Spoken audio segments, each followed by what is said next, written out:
حتی موقع نقاشی کشیدنم ذکر لا اله الا الله رو بارها زیر لب تکرار میکنم. من با این ذکر نقاشی میکنم، کسی که اونها رو میکشه من نیستم. این نقاشی ها به وسیله هدایت و رحمت الله خلق میشن. شهادت برای من به معنای آزادی و رهایی از همه چیزه، چون انسان همه موجودیت های دنیوی رو پشت سرش رها میکنه و به سوی الله سبحانه و تعالی میشتابه.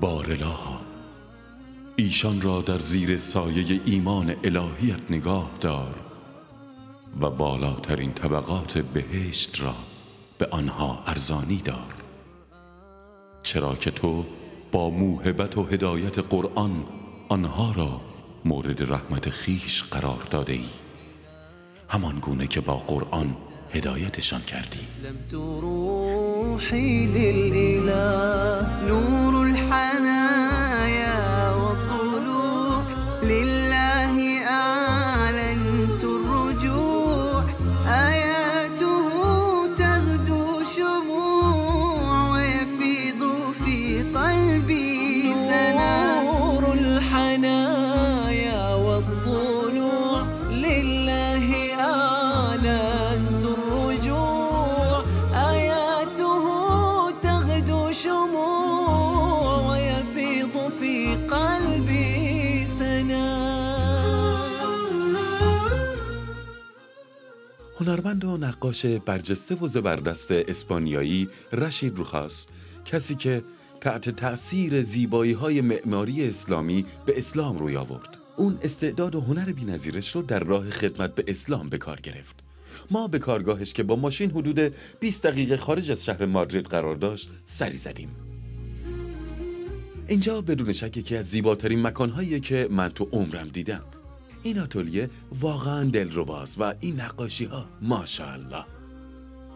واقعاً توانایی و استعداد بی‌پایان و بی‌مانند، ذوق هنری و مهارت بالای نقاشش رو به نمایش میذاره. در اینجا نقاشی زیبایی از مسجد نمره و نقاشی کوه عرفه رو دیدیم، مکه رو دیدیم، مسجد النبی رو دیدیم. خیلی خوشحالم که قدم رنج فرمودید و به اینجا اومدین. هدف اصلی من از این کار به نمایش گذاشتن زیبایی های اسلامه. خودم وقتی متوجه این زیبایی شدم که از این مکانها در کشورهای اسلامی از نزدیک دیدن کردم و به نظرم اونا جلوه های زیبایی از هنر اسلامی هن. روخاس یکی از دوستای خوب منه که مسلمون بسیار مؤمنیه. از همون روزای اولی که به اسلام روی آورده همیشه سخت کار میکنه و تلاش میکنه تا بتونه ایمانشو قوی نگه داره و در راه راست قدم برداره و همیشه سعی میکنه که اسلام و زیباییاشو به جامعه معرفی کنه. از اونجایی که پدر بزرگم در نزدیکی مسلمانهای زیادی زندگی میکرد، وقتی که جوان بودم راجع به اسلام چیزای زیادی یاد گرفتم. اون بخشی از زندگیشو در آفریقای شمالی گذروند. روخاس به ترکیه رفت تا در رشته‌های هنر روم شرقی تحصیل کنه، اما وقتی که هنر اسلام و معماری اسلامی رو دید واقعا تحت تأثیر قرار گرفت و از همون زمان میلش به اسلام بیشتر شد. وقتی که به استانبول رسیدم از مسجد آبی سلطان احمد دیدن کردم و طراحی‌های مسجدها رو با کلیساها مقایسه کردم و اون لحظه واقعا شوکه شدم، چرا که معماری روم شرقی در کلیساها طرح‌های خیلی محدودی داره. در طول روز نور زیادی به داخل ساختمون نمیرسه. خیلی زیباست اما به نور بیشتری نیاز داره. اما مسجد آبی پر از نور و روشنایی بود. حیاتش بزرگ بود. هیچ مجسمه یا وسایل زیورآلاتی برای زیباتر کردن معماری به چشم نمیخورد. معماری به خودی خود چشم نواز بود. محیط جوری بود که اون حالت روحانی، الهی و مذهبی سریع به آدم انتقال پیدا میکنه. من مقدس بودن اون مکانو با تمام وجودم حس کردم. مردمی رو دیدم که داشتن نماز میخوندن. سکوت خاصی حکم فرما بود و اینها همه منو تحت تأثیر قرار داده بود. اون محیط اونجا بسیار آرام بخش و ملایم بود. شیخ رشید، میدونم قبل از این که به اسلام روی بیارین علاقمند بودین که آیات قرآن رو ترجمه و تفسیر کنیم، اما در ترجمه بسیاری از آیات به مشکل برمیخوردیم. برای همینم شروع به مطالعه در سیره نبوی محمد صلی الله علیه و آله و سلم کردین. خواهش میکنم راجع به این موضوع یکم بیشتر برامون بگین. راستش این خواست الله بود که کتاب سیره نبوی بر سر راه من قرار بگیره. خوندمش و از نتیجه وحی‌ها به محمد رسول الله با خبر شدم و فهمیدم که بعد از هر کدوم از این وحی‌ها چه مسئولیت بزرگ و سنگینی به عهده پیامبر گذاشته میشد. به شدت تحت تأثیر سوره مزمل قرار گرفته بودم، چون که ترس پیامبر رو حس کرده بودم و میدونستم که چه مسئولیت بزرگی بوده و ایشون چقدر باید برای این مسئولیت پذیری تلاش میکردن. این آغاز راه من برای نزدیکتر شدن به قرآن بود، چرا که من خودم رو در جایگاه پیامبر گذاشته بودم و اون مسئولیت و بار سنگین روی شونه‌هاش رو حس کردم و ترس و وحشت بسیار عمیقش رو برای برگزیده الله بودن و به عهده داشتن همچین مسئولیت بزرگی که بر روی دوش ایشون بود رو درک کردم. درک این مطلب زمانی بهتر برای من معلوم شد که آیه 21 سوره 8 که الله می‌فرماید اگر این قرآن را بر کوه نازل می‌کردیم، کوه با اون عظمتش از ترس خدا فروتن و شکافته می‌شد. نور الهدایت زار صدری هو مبتدا انسی و عمری فعزمت للرحمن امری وعلى خطاطها مشيت يا نفحة القرآن فوحي عطرا على قلبي وروحي يا بلسما يطوي جروحي لولا الهداية مرتوي.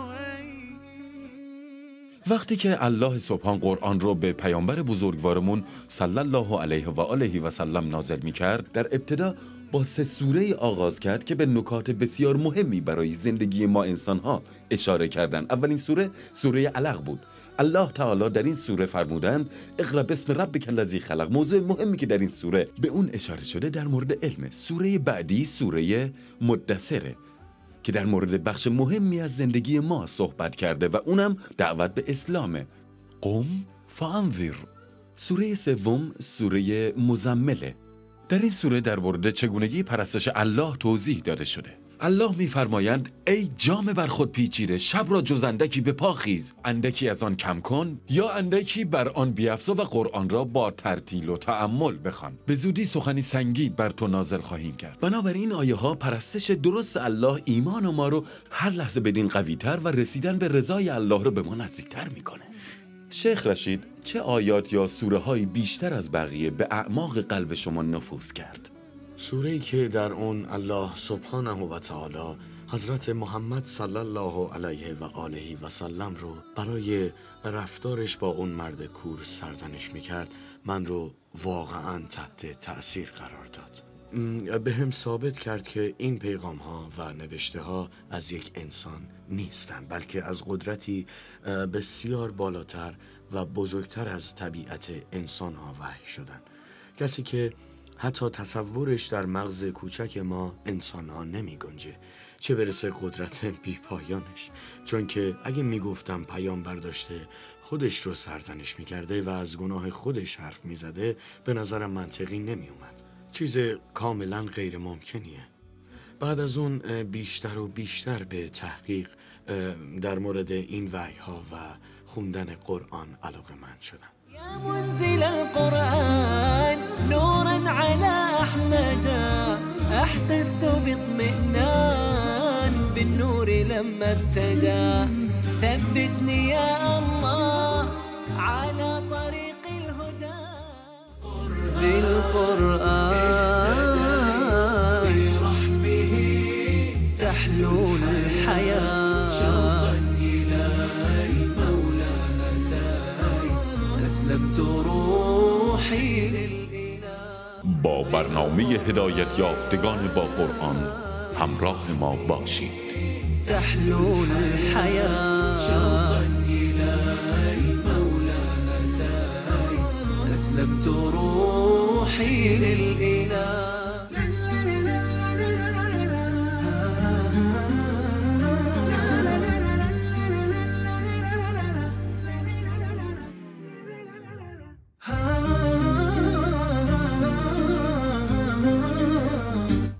لحظه‌ای در زندگیتون داشتین که فکر میکنم به یاد ماندنی ترین لحظه زندگیتون بوده و اون لحظه‌ایه که شهادتین رو گفتین.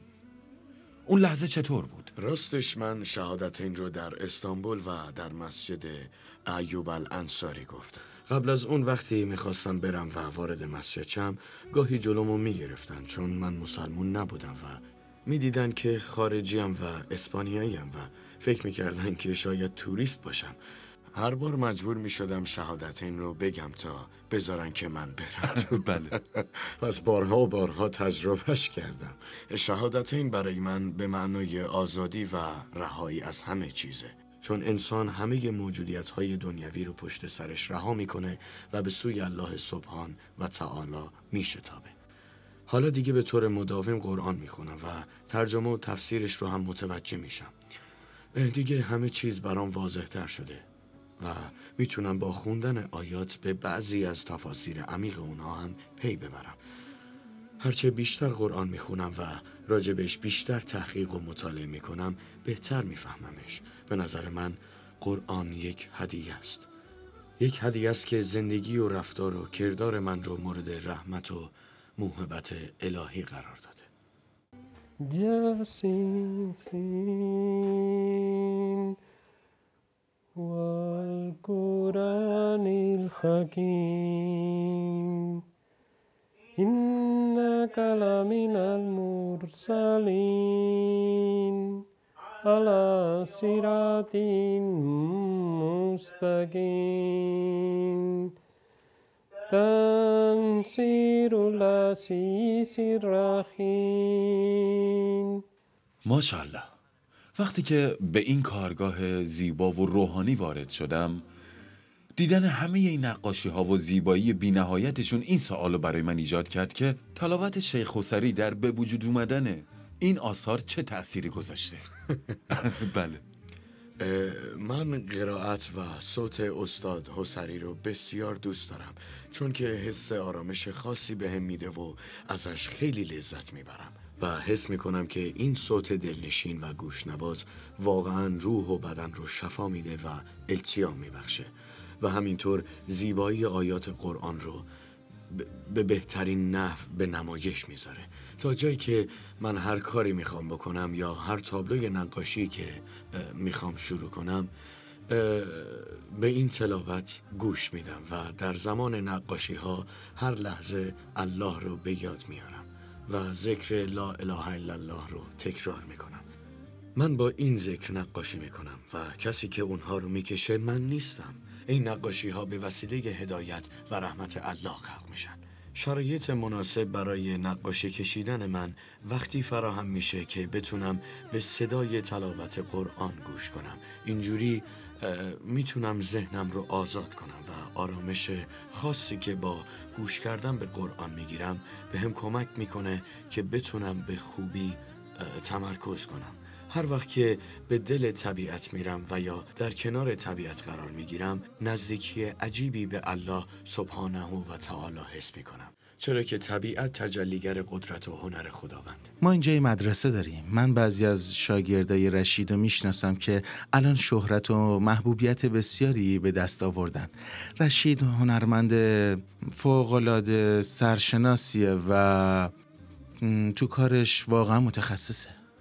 من یه اعتقادی دارم که در همه کارهام به عنوان یک پیام خطاب به مسلمان ها و غیر مسلمان ها انتقالش میدم و اون اینه که به زیبایی های عمیق و بی‌نظیر دین اسلام توجه کنن. ثبتني يا الله على طريق الهدى ثبتني يا الله على طريق الهدى فكل ما أخشى سوء الخير الختام غدا. بعد از اینکه به اسلام روی آورد و راه خوشنودی و سعادت ابدی رو پیدا کرد، تصمیم گرفت با همه قدرت به دینش و جامعه اسلامی خدمت کنه. اما در زمان دعوت دیگران به اسلام احساس اندوه میکرد، چرا که حتی با تلاش‌های پیاپی هم نمیتونست اطرافیانش رو قانع کنه که سری به دین زیبای اسلام بپیوندن. یکی از آیاتی که برادر عزیزمون رشید رو تحت تاثیر قرار داد این آیه بود: انک لا تهدی من احببت ولکن الله یهدی من یشاء.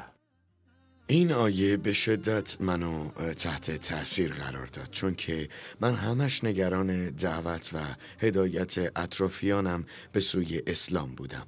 بعدش متوجه شدم که اشتباه می کردم، چرا که برای اونها اصلا آسون نیست که فقط با شنیدن تجربه شخصی من درکش کنن. همون موقع بود که به این آیه برخوردم که الله سبحانه و تعالی خطاب به پیامبرمون می‌فرمایند تو نمیتوانی کسی را که دوست داری هدایت کنی و این خداونده که هر کس رو که بخواد هدایت میکنه و اللهه که به هدایت یافتگان آگاه تره. دیگه تونستم با انکاراشون کنار بیام و بعد از اون دیگه برای هدایتشون فقط دعا میکنم و واگذارشون میکنم به الله رحمان. برای همینم الان بیشتر با به نمایش گذاشتن چهره زیبای اسلام در تابلوهام وظیفم رو انجام میدم. مردم به هم میگن که تو مرد خوبی هستی و منم بهشون میگم که خوبم چون که مسلمونم و اسلام به من میگه که خوب باشم. در بین کارهای این هنرمند نقاش جلد کتاب معروف تفسیر قرآن قرطبی هست که ترجمه شده به زبان اسپانیاییه. دوست عزیزم زکریا ماسا کار ترجمهش رو انجام داد و من هم نقاشی روی جلد این کتاب ها رو کشیدم. اینجوری شد که توفیق خوندن تفسیر قرطبی رو پیدا کردم و تونستم کلام الله سبحان به پیامبرش محمد صلی الله علیه و سلم رو بیش از پیش درک کنم. الحمدلله. کمی از سفر حج برامون بگین. وقتی که روبروی کعبه ایستاده بودم، چیزی که چشمام میدیدن رو نمیتونستم باور کنم.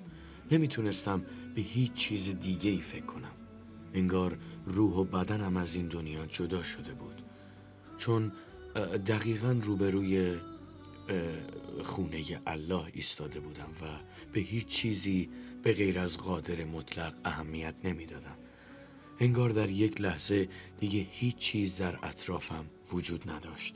غرق در کعبه و دعاها و نیایش‌های خودم شده بودم. واقعا اون لحظات رو هیچ وقت فراموش نمی کنم و برای همه آرزو می کنم که تجربهش کنم. هدایت من فضل ربی یکسو الجمال ربوع قلبی یخضر احساسی و دربی و ملامحی حین اهتدی. نقاشی های رشید که در مورد مناسک حج انجام داده مثل حرم، عرفه و چادرهای منا بر اساس عکسای قدیمی یا از یه تصویر خاص الهام گرفته. بله، کارهای من بیشتر در مورد حجه و همینطور در مورد مکانهای بسیار مقدس و روحانی و یا حتی مراحل مختلف حج.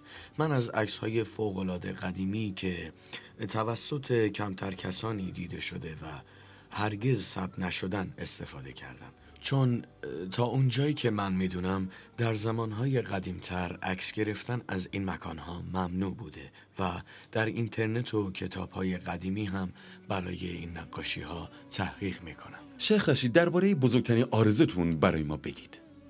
وقتی که من این کار را آغاز کردم، هدفم به نمایش گذاشتن زیبایی های اسلام بود تا بتونم